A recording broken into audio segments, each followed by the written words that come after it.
teremos a palestra Mulheres na Computação.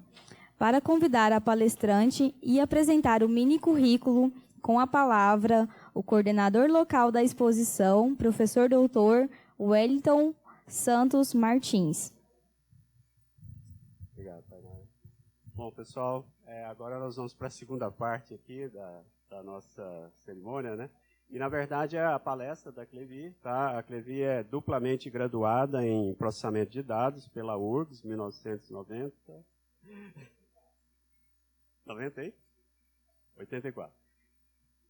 E pedagogia, né? Processamento de dados e pedagogia. Complementou sua formação sempre buscando aliar aspectos tecnológicos com aspectos socioeducativos, especialização em informática na educação pela URGS em 2006, mestrado em engenharia de sistemas e computação em 1990 pela COP Rio e doutorado na mesma área em 1998. Ela é professora em diferentes segmentos de educação, de mestrado à educação básica, passando por cursos técnicos, de 1989 até o presente. Orientou 16 dissertações de mestrado, monografias de especialização e trabalhos finais de curso, sempre voltados para a integração de TIC no processo de ensino e aprendizagem. Experiência em comissões de ensino, pesquisa e extensão. Então, é um grande prazer convidar a professora Clevi para falar para a gente.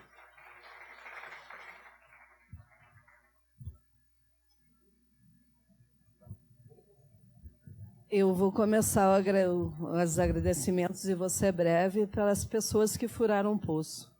Cada um de nós aqui, algum dia na sua vida, teve professores, e professores de educação básica.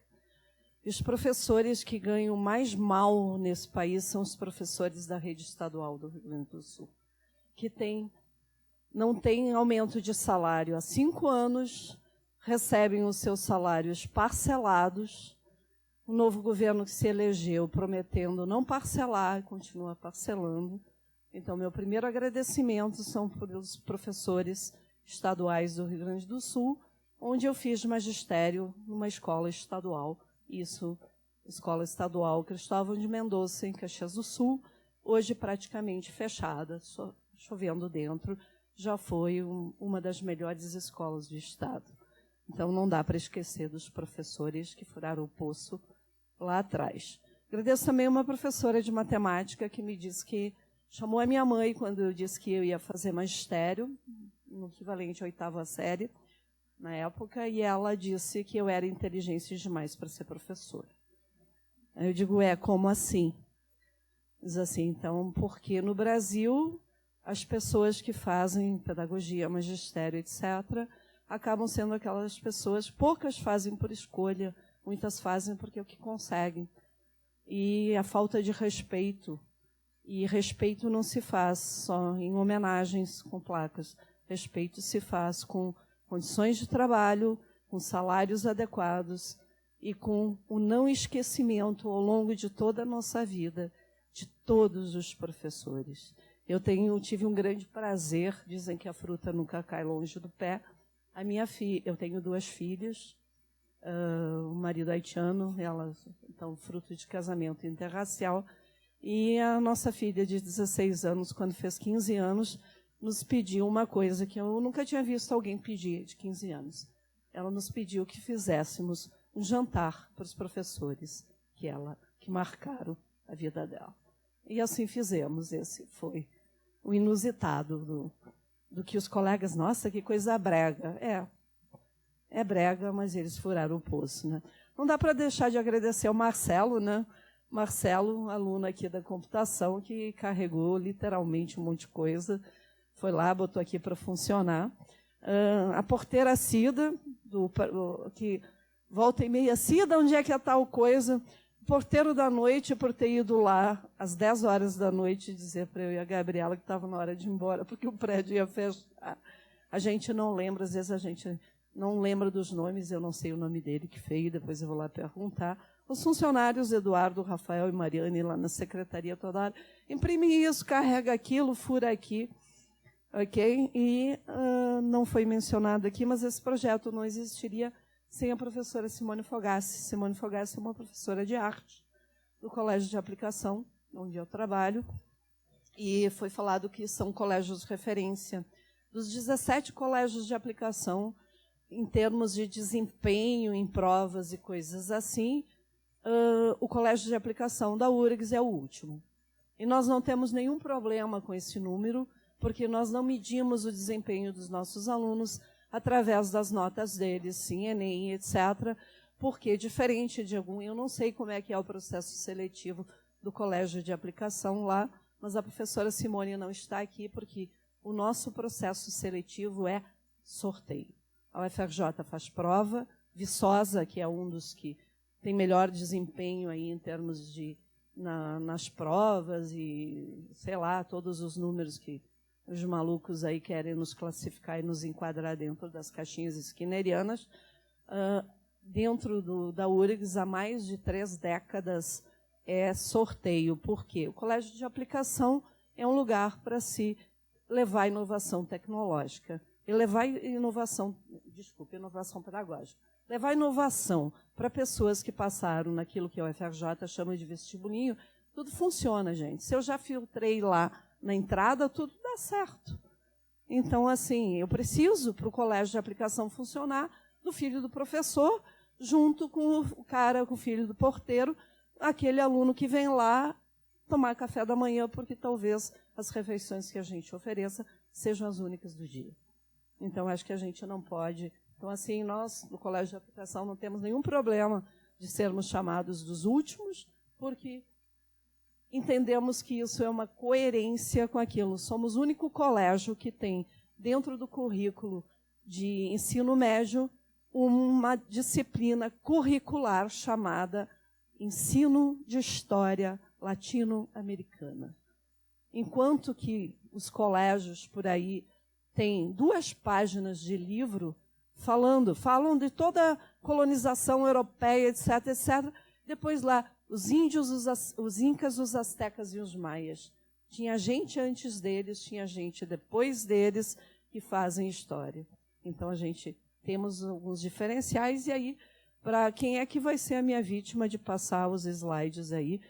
E como a gente já está bastante atrasado, eu vou passar vários deles bem rápido.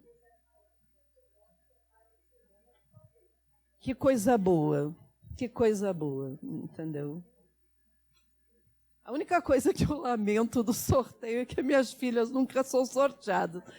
E a única vez que foi sorteado o ano passado, aí o pai e ela não quiseram ir, e hoje ela está pedindo. Hoje está sendo sorteio lá e eu estou querendo saber se ela foi sorteada de novo. Aqui. Está no Preze, exatamente aí, apresentar. Então, assim, eu não vou falar especificamente de mulheres na computação, porque daqui nós vamos lá para a exposição. Tá? Então, assim, por que tão poucas meninas e mulheres na ciência? Ok? Sim, somos poucas. Tá?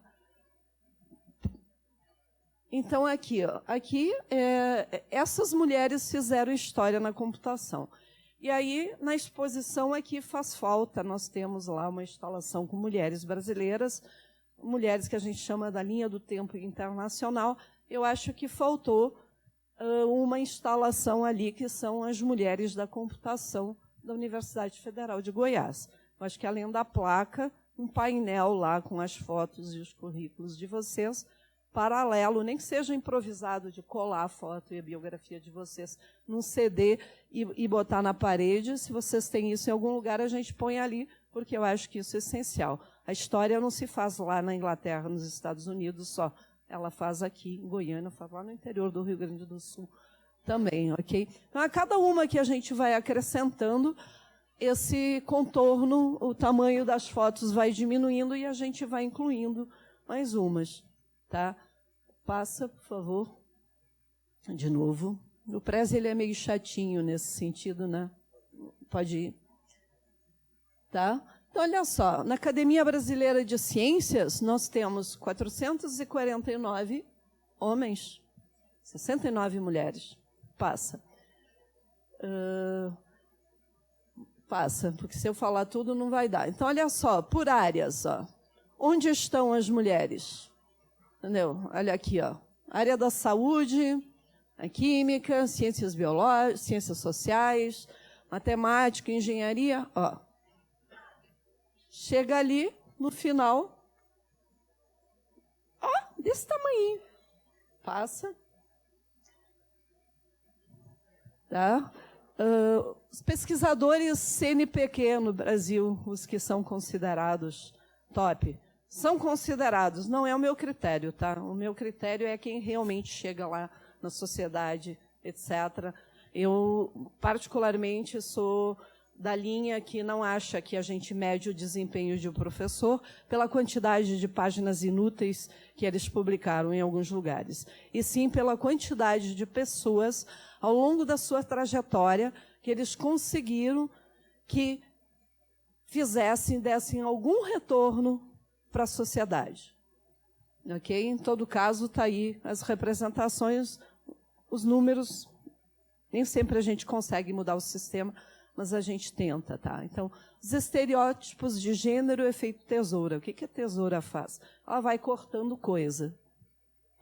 Tá? Então, na verdade, aqui, ó, na escola básica lá, somos muitos, depois a gente escolhe uma profissão, a gente, ao longo da carreira, nós vamos encolhendo na área das exatas.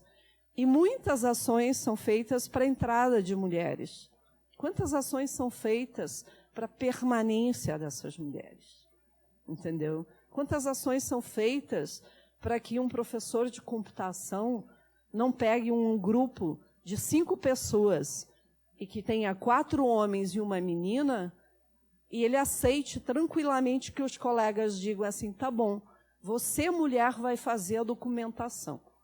A gente programa, a gente abre computador, a gente faz tudo o que for necessário para ser profissional de informática ou de computação, que não são a mesma coisa, são convergentes. Ok? Em cada 1.000 brasileiros entre 25 e 34 anos, nós temos 8 mulheres em áreas de ciência e tecnologia. Tá? A partir de que idade isso começa a acontecer? A partir de que idade? Entendeu? Mulheres usam rosa, homens usam azul. Usem o que quiserem. Se quiserem sair sem nada, não é uma questão ética, é uma questão moral. Porque muitos povos andam sem roupa. Então, não vamos confundir ética com moral. Família é onde tem pessoas que se reúnem e criam seus filhos em nome de uma coisa chamada amor e façam isso com respeito. Se for um homem e uma mulher, é o meu caso, dentro da heteronormatividade, se forem 2 homens, 2 mulheres, 5, sociedades poligâmicas, qual o problema? O problema é que a nossa moral não quer aceitar que os outros sejam felizes da maneira deles, né, muitas vezes. Então, olha só, será que o que nós gostamos de ouvir, de vestir, de fazer, de ser, será que nós não somos influenciados por estereótipos de gênero? Algumas pistas, tá? Se puder botar brevemente esse vídeo. São 2 minutos.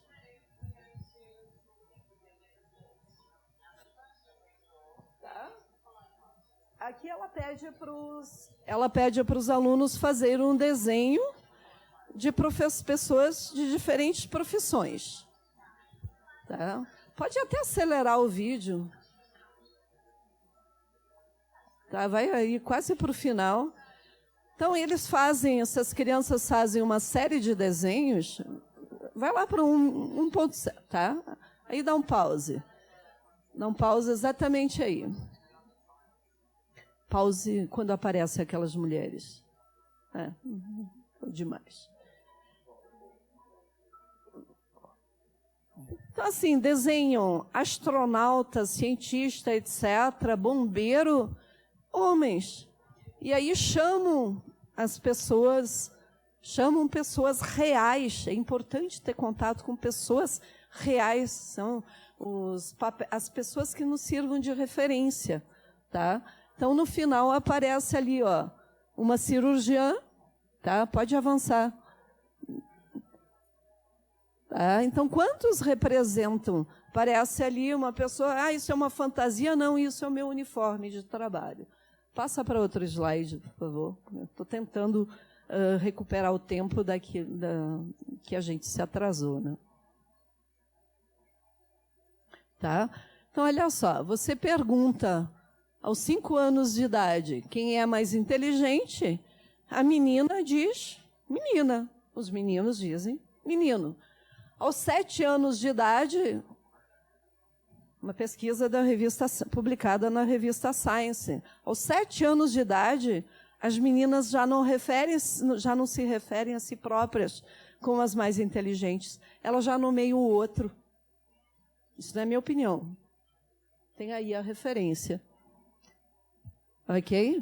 Passa. Tá? O que fez uma menina de 7 anos dizer, uma pesquisa estatisticamente adequada, que o menino é mais inteligente? Oi? Tá? Nós somos educadas, sobretudo, contos de fadas, histórias bonitas, as princesas clássicas, Branca de Neve, Cinderela, depois passa para as princesas rebeldes e as princesas contemporâneas mudaram um pouquinho. Mas será que mudaram o suficiente? Passa. Então, assim, quantas usaram calças pelo menos uma vez? Então, a gente veste o quê? Eu usar uma calça comprida me faz menos mulher? Parece besteira estar dizendo isso, mas a partir do momento em que a gente tem uma senhora, Dona Damares, o senhor, quando fiquei muito feliz quando o reitor me sentia à vontade de falar, espero que eu tinha um pouco de receio, porque assim, a computação é um mundo branco, heterossexual, essencialmente machista e misógino. Esse é o mundo da computação no Brasil.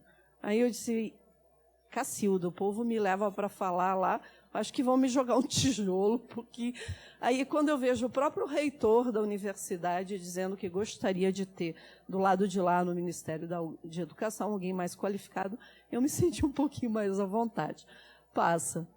Tá? Qual é a profissão das princesas nos contos de fadas? A profissão delas é princesa, rainha, criança. Mas, recentemente, começa a aparecer uma primatologista, uma artista, dona de uma pequena empresa. A dona de uma pequena empresa é empreendedorismo de verdade. Não venham me dizer que empreendedorismo é ficar vendendo brigadeiro para pagar a faculdade. Entendeu? Você enaltecer aquilo que está se fazendo com os nossos estudantes, que estão cada vez mais miseráveis e pobres. Quando uma amiga aqui, que é a professora Helena, professora da filosofia aqui, esposa de um colega de graduação, Wagner, me disse que tem aluno da UFG que divide bandejão. Então, chamar de empreendedorismo a precariedade que as pessoas terem que vender docinho na porta do RU para completar, para pagar seu aluguel, isso não é empreendedorismo. Isso é falta de condições para que eles se dediquem ao estudo, que é o que eles deveriam estar fazendo aqui. Nada contra quem vende docinho, mas que pena que seja necessário. Tá? O próximo, então, as habilidades mais comuns dessas princesas nesses contos: cantar, limpar, cozinhar, algumas combater, costurar. Então, como que as nossas escolhas não são socialmente determinadas? De que forma é a dita incompetência feminina para a computação, etc., a falta de interesse? Como é que eu vou ter interesse em coisas quando me retratam dessa forma o resto da vida? Tá? Passa. Tá? Então, que presentes a gente dá para as crianças? Bola, panelinha.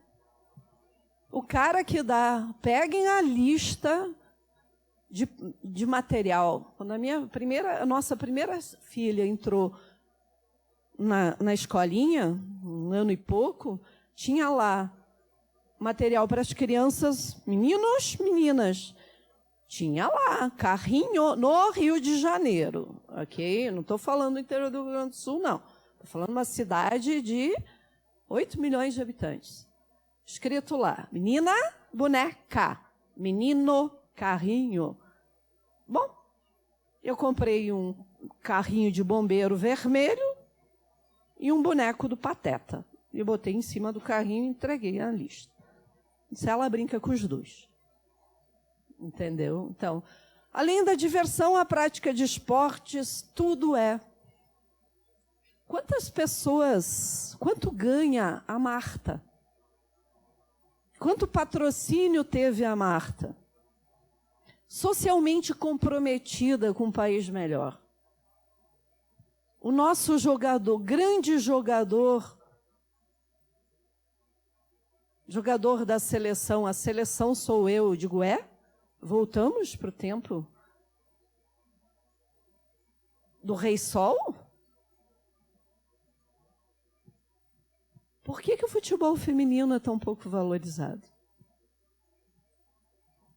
Tá? Então, qual é a razão de sermos tão poucas? A razão está aí, na nossa história, na nossa educação, na mídia. Ok? Então, as mulheres preferem outras coisas? Vale pensar que essa preferência, entre aspas, pode não ser natural. Ela pode ser aprendida ao longo da nossa trajetória. Tá? Então, assim, os papéis de gênero, passa para aparecer o gráfico, vai aparecer um por um. Nos livros de ciência, ó, o que aparece? As meninas fazendo e os meninos. As atividades, brincadeiras e atividades voltadas para o serviço do lar, as meninas. Os meninos aparecem pouco. Você bota lá uma ilustraçãozinha, essa ilustraçãozinha já é viciada em termos de gênero. Tá? Então, como que a gente prefere outras coisas? A gente foi ensinada a preferir. E quem ousa dizer que não gosta, ouve sapatão. Ah, mas isso aí não é uma mulher. Defina a mulher. Quais são os arquétipos femininos a que você se referencia? Ok? Pode passar. Tá? Então, existe um preconceito implícito. Sim, ele existe. Como provar? Tá? Então, o empoderamento da mulher apresenta implicações sociais, culturais e políticas. A gente não quer igualdade de oportunidade, a gente quer igualdade de resultado, que é sutilmente diferente. Tá? Então, quantos filmes nos representam como mulheres ativas, empoderadas? Quantos jogos? Qual é o nosso papel nos jogos? De assistência, estamos em perigo, precisamos ser resgatadas, sexualizadas. Passa, tá? Se você colocar no Google meninas no laboratório, você vai encontrar esse jogo. O cientista terminou agora de fazer as experiências no laboratório, fez uma grande bagunça, deixando tudo fora do lugar, lixo espalhado por toda a sala. Seu objetivo nesse jogo é limpar o laboratório o mais rápido possível. Coloque tudo no devido lugar e deixe esse ambiente limpo e arrumado.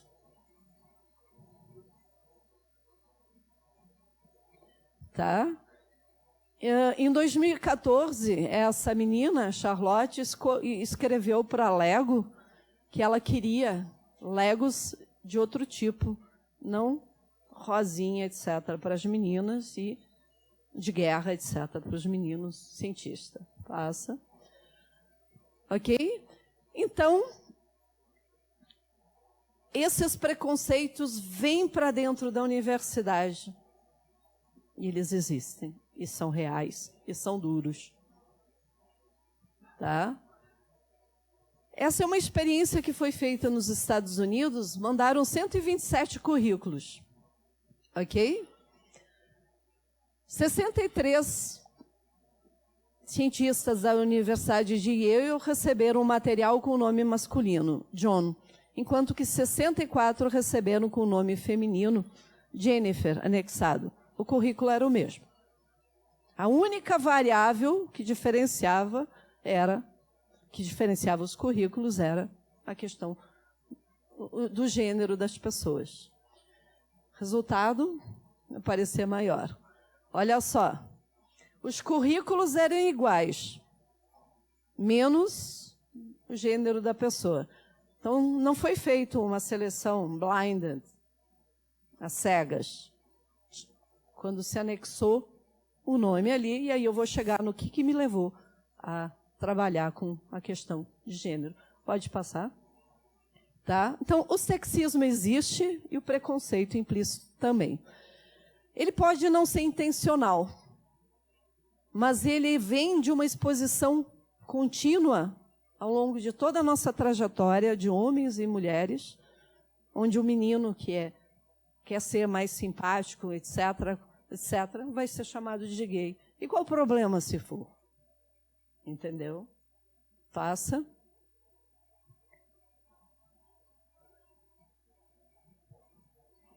Este é um projeto da Federal do Rio Grande do Sul. Nós não vamos ver o vídeo todo.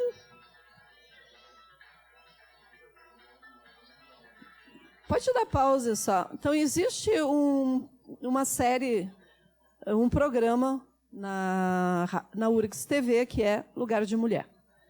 E eles fazem mulher na física, mulher nisso, mulher naquilo, e um passou ali tem um que está passando ali na entrada do Instituto de Informática, que lugar de mulher é na computação. Pode passar. Depois vocês podem assistir com... Já estou terminando. Tá? Então, a discriminação de gênero é uma violação de um dos direitos básicos, o direito humano. As mulheres podem contribuir para aumentar a competitividade. Então, abrir mão da gente é burrice.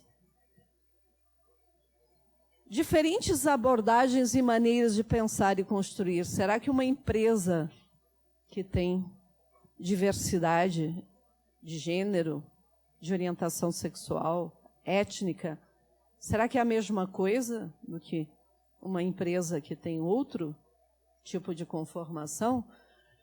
O mundo precisa de mais pessoas qualificadas. Sinto muito, não pode abrir mão da gente. Nós somos metade da mão de obra economicamente ativa.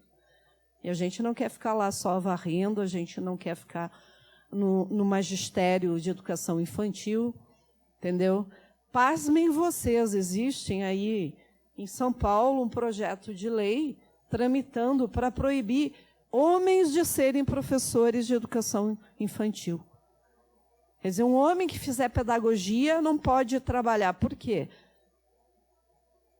Vão achar que vão assediar as crianças ali? Bom, então as mulheres vão assediar os... Então vamos fazer de novo escola para mulher com professoras e escola para homem com professores. Tá? Então, eficiência.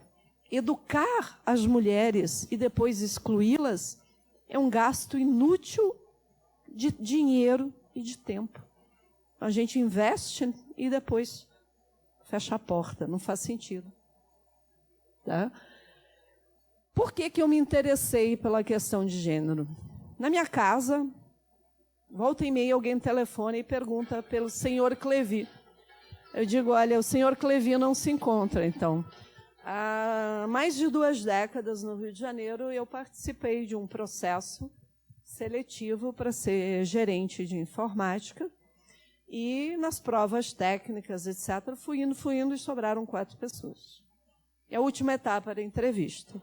E nessa entrevista, eu estava sentada esperando para ser a minha hora, e o gerente da grande multinacional com 3 letras, tá, olha para a secretária, meia hora depois do horário marcado, e diz assim: senhor Clevi não vem para a entrevista?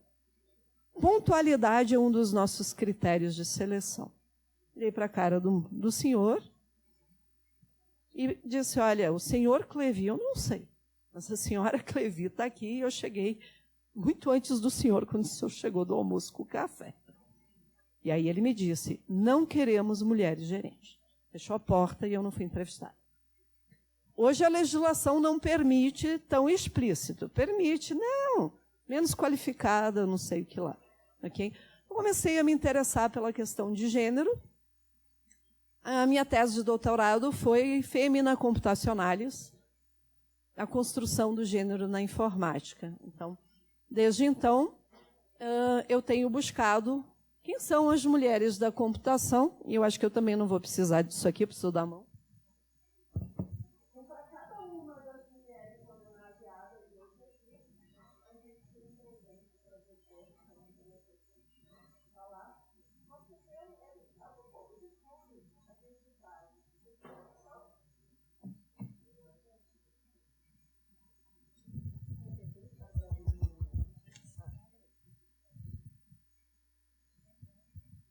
Não entendi. Não, então eu prefiro. Aqui o que eu tenho? Eu tenho uma capa de CD acrílica, eu tenho uma barra de espaço de um teclado, eu tenho um obturador de disquete, que é o obturador, aquilo que ficava em cima.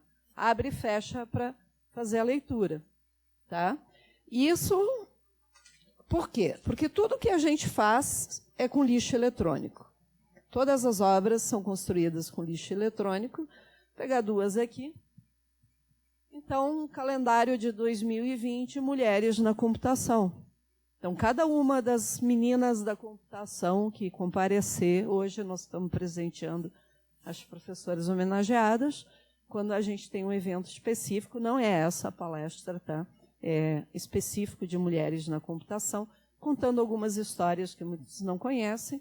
Então, atrás de cada mês, tem uma mulher brasileira, Liane Tarouco, por exemplo, uma professora aqui da Federal do Rio Grande do Sul.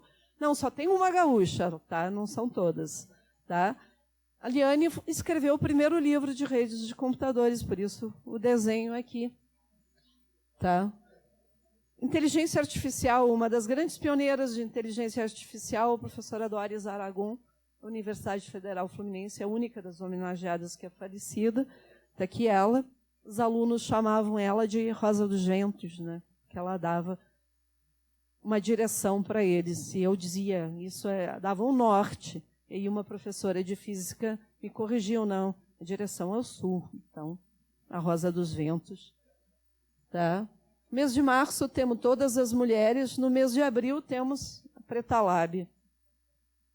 A gente procurou mulheres negras para homenagear. Cadê? Aí nós descobrimos esse grupo do Rio de Janeiro chamado Olabi.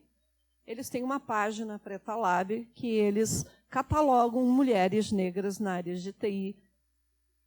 Entendeu? Então a gente resolveu homenagear o projeto, não uma mulher específica. Patinho Feio. Patinho Feio, o primeiro computador brasileiro. Alguns dizem que foi o Zezinho, né? Mas há controvérsias. Tá? Patinho Feio, construído pela Universidade de São Paulo, esse nome porque a Unicamp iria dar o nome do computador de Cisne Branco, em homenagem ao hino da Marinha, que se chama Cisne Branco. O pessoal da USP disse que o nosso computador vai ser mais simples, vai ser o Patinho Feio. Quis a história que o Patinho Feio ficasse pronto antes do que o Cisne Branco. Para ser bem sério, eu nem sei se o Cisne Branco ficou pronto. Porque a Marinha... Porque nós vivemos um momento em que não se dá valor à ciência e tecnologia, se desmerece as universidades públicas. Naquela época, em pleno período de ditadura militar, a Marinha comprou umas fragatas, equipamentos de guerra, e essas fragatas eram equipadas com computadores da marca Ferrante. A Ferrante é uma marca inglesa. Você tem equipamentos de guerra, algumas pessoas conhecem essa história porque viveram ela. Né? Então, computadores ingleses em equipamentos de guerra brasileiros não fazia muito sentido. Tá certo que a gente não está muito acostumado a fazer guerra. entendeu? Talvez seja na hora de fazer, para ver se a gente sai do buraco.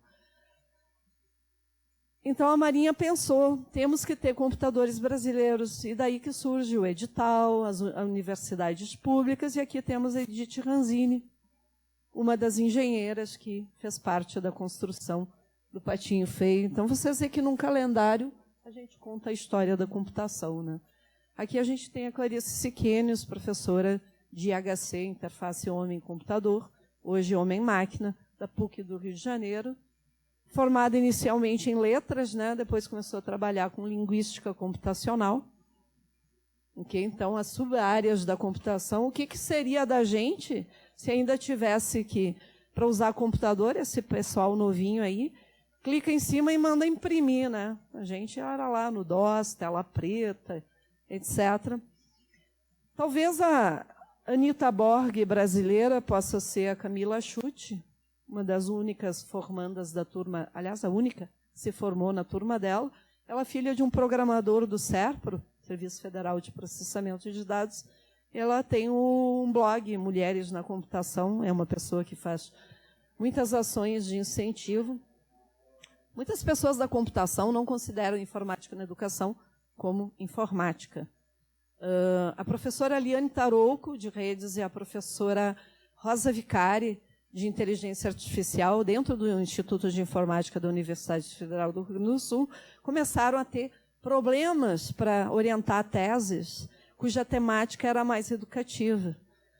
Como são encrenqueiras das boas, e isso num bom sentido, foram lá e fundaram o PPGE, Programa de Pós-Graduação em Informática na Educação, porque dentro da computação, aqueles temas que elas orientavam, e veja bem, o Luciano Gaspari, todo o pessoal bambambam de redes no Brasil, passou pela Liane. Então, ela orienta redes, mas também orienta informática na educação, só que para alguns isso não é informática, não é computação. Por que eu misturo os dois? Computação é ciência, informática é tecnologia, né? Inclusive, a Federal do Rio Grande do Sul tem uma coisa esquisitíssima. O Instituto de Informática tem 2 departamentos. Departamento de Informática Aplicada e Departamento de Informática Teórica. Bom, se é teórico, não é informática, é ciência da computação. Tá? E informática aplicada é pleonasmo, porque informática é tecnologia é sempre aplicada. Ela só existe porque existe toda a ciência da computação por trás. Tá? Então, a gente resolveu incluir aqui, tem uma televisão ao contrário, representando a sala de aula invertida, uma das metodologias propostas aí com a Cecília Baranauskas, da Unicamp. Cecília Baranauskas é uma das fundadoras do NIED, né? Junto com o professor Valente, Núcleo de Informática Aplicada à Educação. Em setembro, nós temos aqui Maria da Glória Guimarães. Ela pode não ter um significado científico na questão da contribuição para a ciência da computação, mas o Serviço Federal de Processamento de Dados tem 6 décadas. E uma única mulher foi diretora, Maria da Glória, nos 2 anos do governo Temer, surpreendentemente. Mas uma mulher, em 6 décadas, foi diretora do SERP. Por isso que ela está aqui. Tá? Aqui nós temos o desenho estilizado do Cobra 500, tá? Com as disqueteiras do lado, um computador que vinha com teclado, as unidades de leitura e o monitor tudo junto, né? Parece um CP500 aí, mas esse é o Cobra 500. E atrás nós temos a Valéria Menezes. A Valéria Menezes foi uma das programadoras da Cobra, computadores brasileiros. Quer dizer, um governo militar criou a reserva de mercado e um governo militar criou uma estatal para fabricar computador. Quer dizer, houve um tempo em que, apesar de todas as questões de liberdade, de cerceamento dos direitos de fala, de reunião, etc., pelo menos, não que o respeito à ciência e tecnologia justifique todo o resto que eles fizeram, okay? Deixando isso bem claro. Então, aqui nós temos a Valéria Menezes, uma mulher negra, programadora da Cobra e hoje professora da Universidade Federal do Rio de Janeiro. Em novembro, nós temos aqui a Cláudia Werner. Cláudia Werner foi a primeira mulher a ser homenageada no Simpósio Brasileiro de Engenharia de Software. Você vê que a gente procurou pegar as várias sub-áreas da computação. Ok? E, por último, mas não menos importante, a nossa querida Cláudia Bauser Medeiros, a única mulher que presidiu a Sociedade Brasileira de Computação, professora aposentada de banco de dados da Unicamp. Então, vocês vê que aqui não tem centro-oeste, nordeste e norte, porque a computação, historicamente, ela começou no centro-sul, e que bom que ela veio para cá com as pioneiras, etc. E acho que a gente precisa contar a história e agregar pessoas de outras regiões também. Bom, eu corri o mais que deu. Eu acho que agora a nossa programação é ir para a exposição, não é? Tá? E assim, só para encerrar, nós, o projeto Enigma. Enigma por quê? Baseado, a gente tirou esse nome exatamente da máquina Enigma. Como aqui o público é essencialmente da computação, sabe o que é. Então, assim, para nós é um enigma porque que são tão poucas. Então, por isso que a gente escolheu esse nome. Nós fazemos 4 ações dentro desse projeto. Uma delas é essa exposição, que vocês vão ter oportunidade de visitar, toda construída com lixo eletrônico. Nós damos oficinas em escolas públicas, onde as oficinas são vinculadas a algum nome. Por exemplo, oficina decifrando o café. Não é para ensinar nenhuma mulher a fazer café, não. Café é um número hexadecimal. E na obra da Grace Hopper, vocês vão ver lá que de baixo para cima tem a história da programação. Primeiro com fios, depois em binário, depois em hex. Então, assim, a gente ensina o que é um sistema de numeração, como que se passa o café para binário, para decimal. Então, a oficina decifrando o café é isso. A oficina debug. O que a gente faz na oficina debug? A gente também fala da Grace, do bug que apareceu lá. Dá mouse para os alunos, chave de fenda, etc. Por quê? Porque manusear coisas concretas, abrir coisas de tecnologia e ver como funciona, a gente explica como funciona o mouse, explica ali os circuitos, etc., como é que foi construído aquele negócio. Eles desmontam e constroem um bug. Desmontam o teclado, fazem as asas do bug com a matriz de teclado, aí a gente explica como funciona o teclado. Então, a gente leva, a partir de cada obra, questões ou de informática básica ou de informática mais aprofundada, dependendo da oficina, ok? E sempre leva lixo eletrônico. Então, 4 ações. Exposição, contando a história da computação no feminino. Oficinas. As oficinas não são só para as mulheres. As oficinas são para pessoas. Vai quem quer. A gente tem poucas ações específicas para meninas. A gente acha que discutir a diversidade, o público tem que ser diverso. A terceira coisa que a gente faz é feirinha. Vocês vão encontrar ali brincos, porta-trecos, suporte para caneta, tudo feito com um pedaço de mouse, com disquete, etc. E ali tem um cofrinho. Esse projeto não tem financiamento, ele se financia.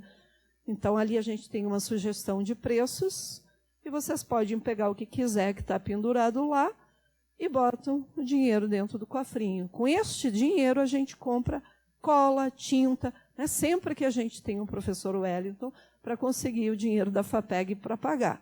A gente se vira. E numa escola, o ano passado, no Rio Grande do Sul, nós ensinamos uma turma de 5º ano a fazer chaveirinhos, porta-trecos e etc.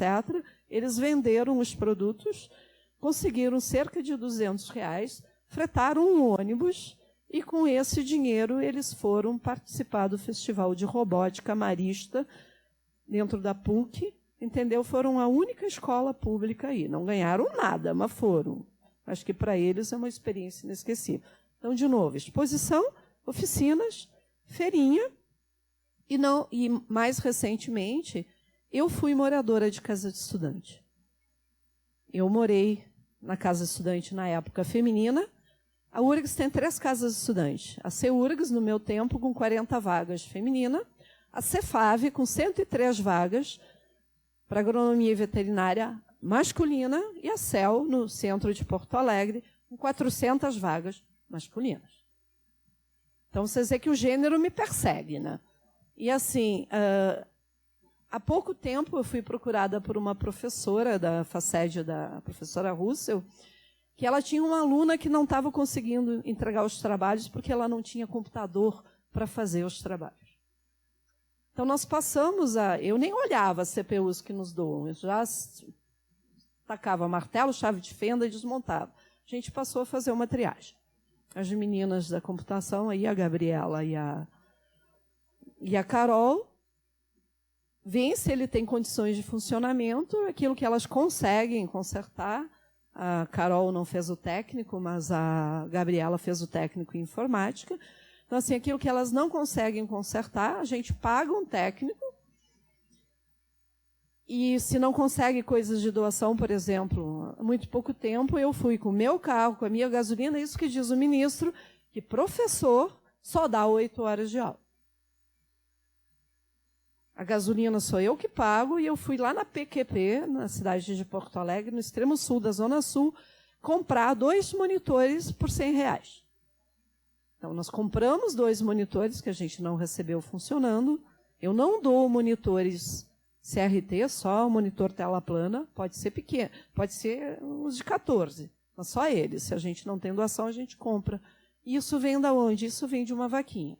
A gente tem uma vaquinha online, cujo dinheiro... Então, são 2 fontes de renda diferentes. Quando eu vou na escola, a gente leva todo o material. Okay? Então, são as 4 ações do projeto, exceto o doar computadores, as outras 3 vocês estão vendo aqui. Ok? Obrigada.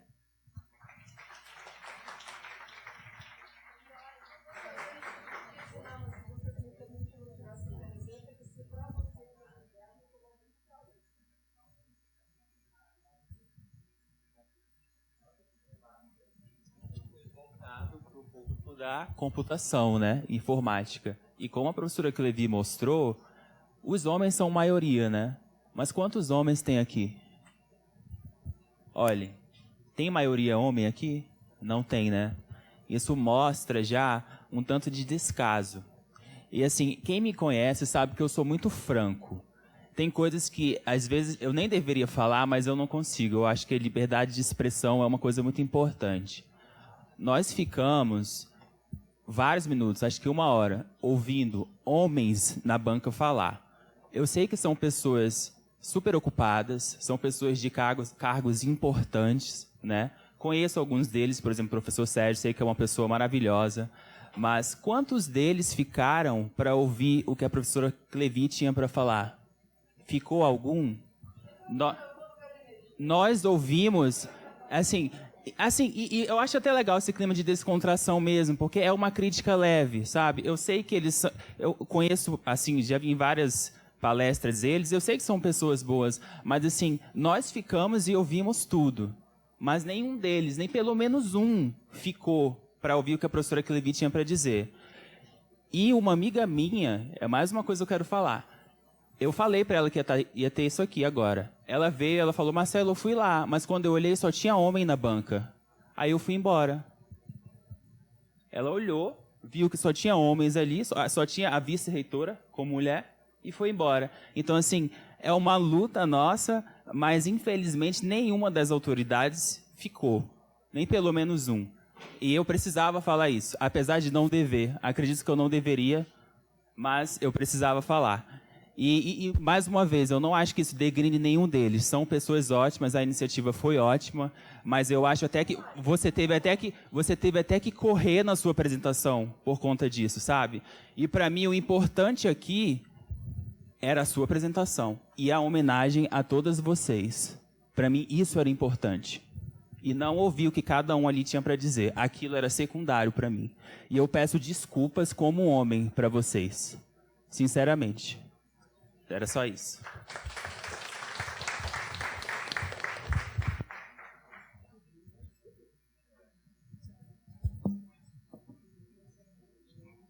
Agradecemos à professora Clevi pela palestra E agradecemos a todos que ficaram aqui, né, para finalizar com a gente. E convidamos para que se dirijam ao Instituto de Informática para acompanharem a exposição, e lá também teremos o coffee break. As demais atividades durante toda a exposição tá no site do Instituto de Informática, então vocês podem acompanhar a programação por lá.